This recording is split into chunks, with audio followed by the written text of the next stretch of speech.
Badan Nasional Penanggulangan Bencana (BNPB) kembali merilis jumlah korban meninggal akibat gempa dan tsunami di Sulawesi Tengah, saudara. Siang tadi BNPB menyebut korban meninggal dunia telah mencapai 1.763 orang. Korban terbanyak berada di Palu yang mencapai 1.500 orang lebih. BNPB menyebut wilayah Sigi kemungkinan korban akan terus bertambah karena banyak wilayah yang belum terjangkau. Proses evakuasi korban rencananya akan dihentikan pada 11 Oktober mendatang.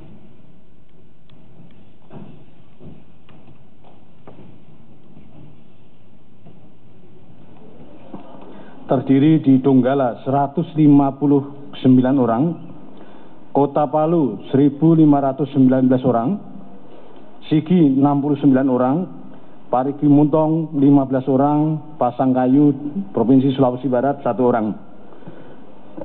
Kota Palu memang paling banyak dan korban paling banyak adalah disebabkan tsunami untuk di Kota Palu.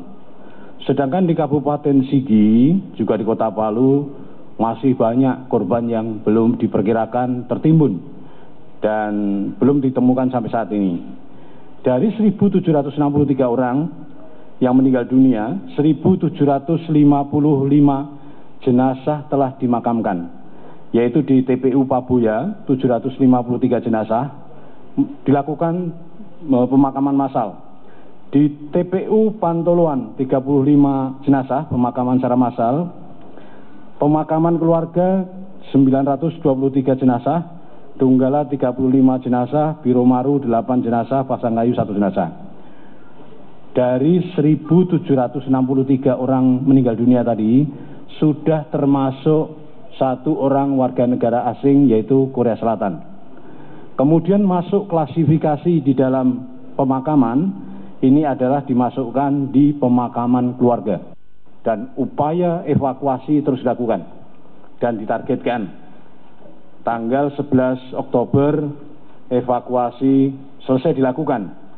Jika tidak ditemukan, ya nanti akan dibahas bersama. Biasanya dalam penanganan bencana, kalau korban tidak ditemukan, apalagi tanggal 11 itu adalah sudah 2 minggu, 14 hari, sehingga dalam hal ini dinyatakan hilang.